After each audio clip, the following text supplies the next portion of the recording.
pembelajaran lanjut lagi. Mau tahu seperti apa videonya? Yuk ikuti, tetap stay tune ya. Oke, baiklah, sebelum kita ke video pembelajarannya, aku pengen sedikit cerita dulu nih, guys. Nah, jadi aku tuh di sini pengen buat video untuk memenuhi tugas atau final mata kuliah aku, gengs. Nah, mata kuliahnya itu micro teaching. Dimana micro teaching itu kan artinya praktik mengajar langsung ya di depan kelas. Nah, berhubung saat ini kan lagi ada pandemi corona ini, jadi tugasnya disuruh bikin buat video pembelajaran gitu, geng, ceritanya. Tapi sebelumnya kan aku sudah buat RPP dan instrumen penilaiannya nih, gengs. Jadi aku di sini pengen ngasih tauin sedikit RPP dan instrumen yang sudah aku buat itu, geng, sebelumnya. Yuk, langsung aja kita ke RPP dan instrumennya. Nah, di sini aku akan sedikit ngasih tauin RPP dan instrumen penilaiannya yang sebelumnya aku buat itu. Yuk langsung aja kita ke RPP-nya dulu. Nah, di sini di RPP-nya aku menggunakan materi pangkat dan akar 2. Mode pembelajarannya itu aku menggunakan kooperatif. Pendekatan pembelajarannya itu aku menggunakan pendekatan saintifik. Nah, di metode pembelajarannya ini aku menggunakan metode tipe pair check.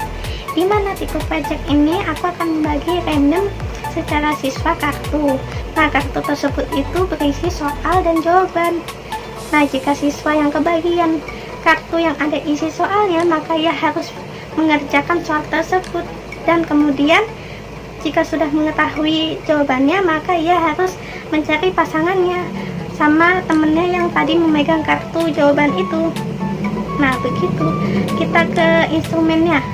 Di sini aku menggunakan instrumennya itu ada 4, yaitu instrumen wawancara, yang kedua instrumen observasi, yang ketiga instrumen angket, dan yang terakhir itu instrumen tes.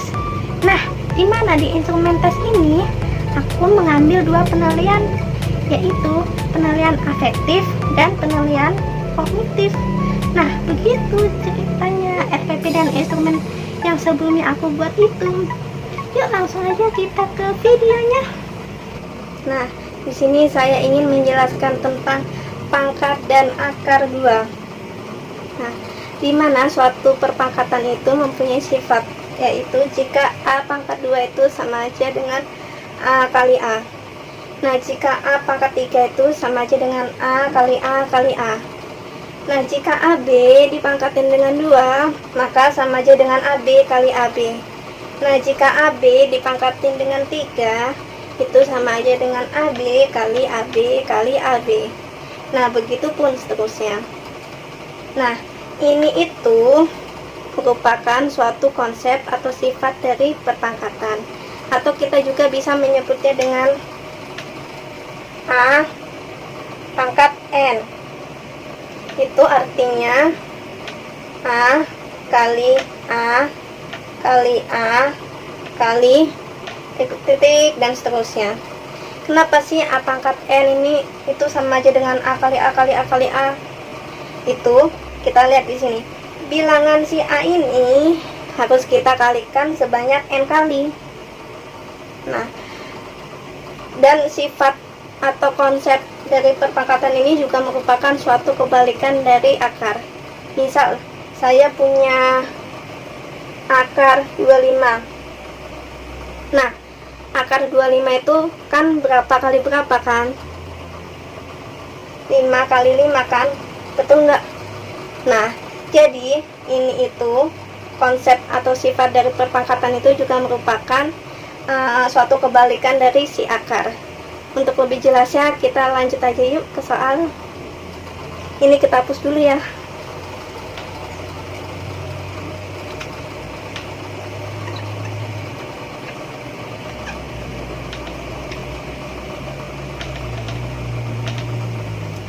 Nah, soal yang pertama. Bentuk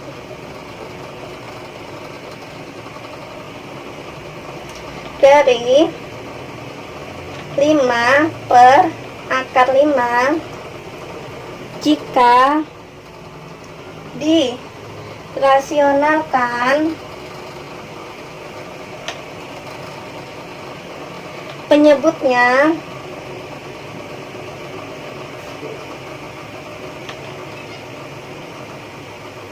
adalah titik-titik. Nah, kita jawab yuk. Nah, 5 per akar 5 itu kan kita bisa kalikan dengan 1 kan. Nah, 5 per akar 5 dikalikan dengan 1 itu berapa hasilnya? 5 per akar 5 juga kan. Nah, mengapa sih kita kalikan dengan 1?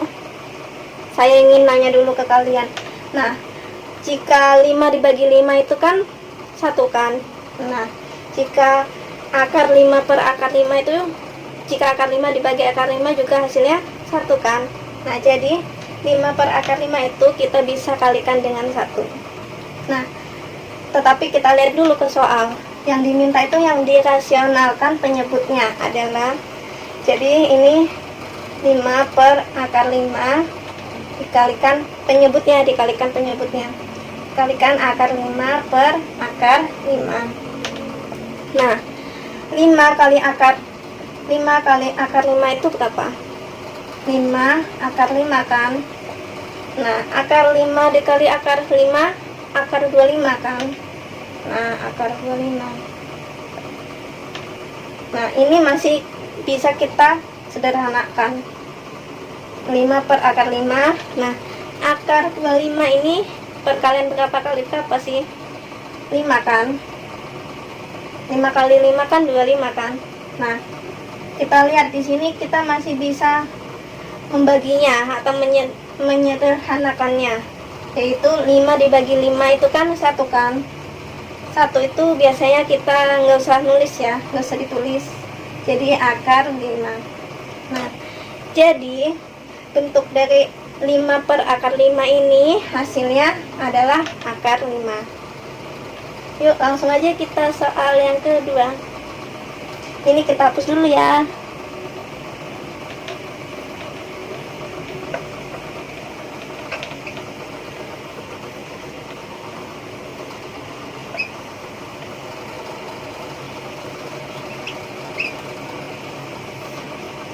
Nah, soal yang kedua.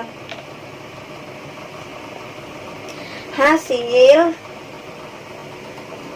dari akar 60 dibagi akar 5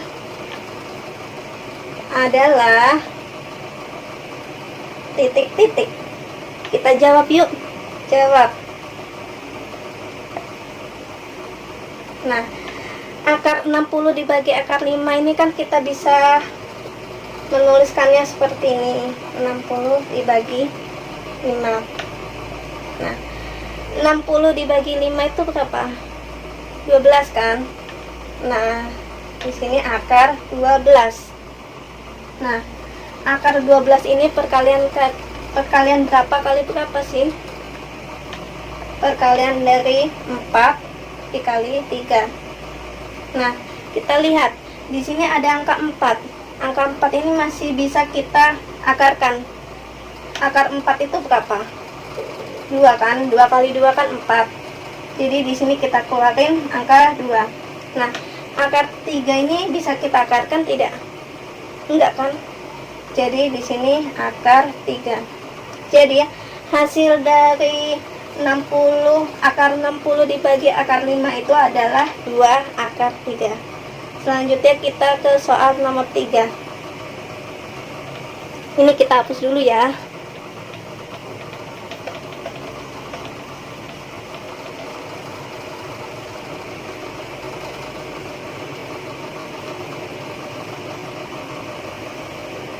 Soal yang ketiga. Hasil dari 64 pangkat 5 per 6 adalah titik-titik. Yuk kita jawab.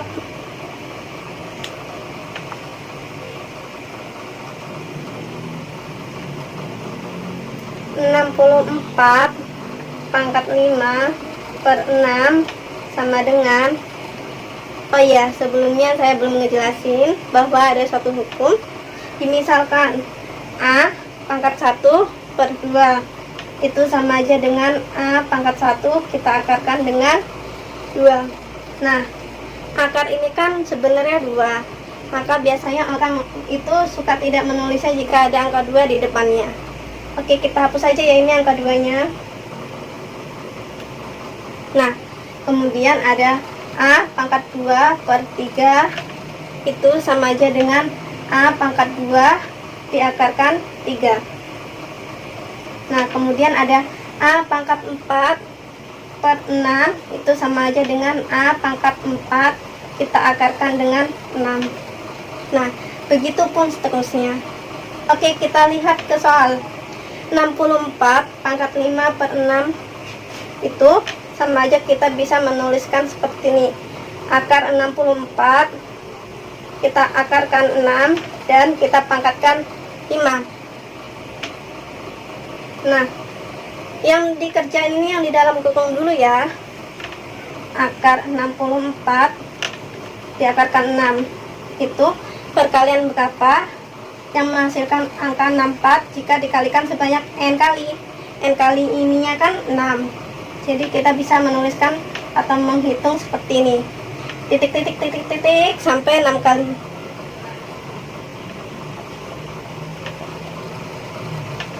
Nah, kita coba masukkan dengan angka 2.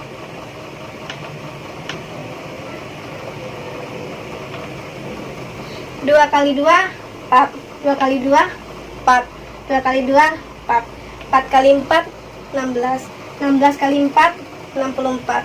Jadi akar 64 diakarkan 6 itu sama aja dengan akar 2 pangkat 6 diakarkan 6 kita pangkatkan dengan 5. Nah, di sini ini kelihatan kayak suatu hukum.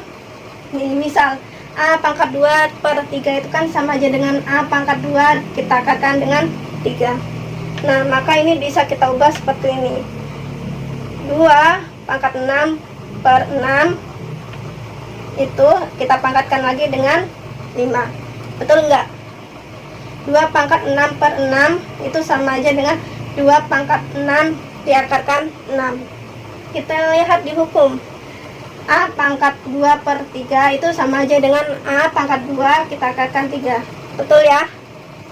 Nah, ini kita bisa sederhanain ya. 6 bagi 6 1 ya. Jadi 2 pangkat 1. 1 nggak usah ditulis ya. Dipangkatkan dengan 5.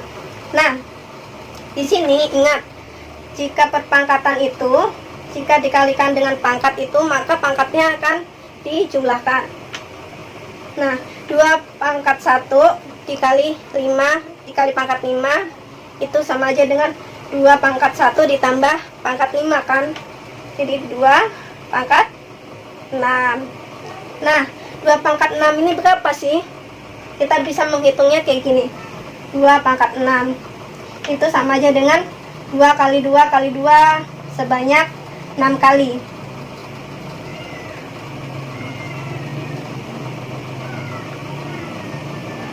32 kan hasilnya 2 pangkat 6. Nah, jadi 32. Hasil dari 64 pangkat 5 per 6 itu adalah 32. Nah, cukup sekian video pembelajaran dari Adit. Semoga dapat dimengerti dan dapat difahami dan semoga dapat bermanfaat. Kurang dan lebihnya Adit mohon maaf dan terima kasih yang sudah menonton. Wabillahi taufiq wal hidayah. Wassalamualaikum warahmatullahi wabarakatuh. Dadah.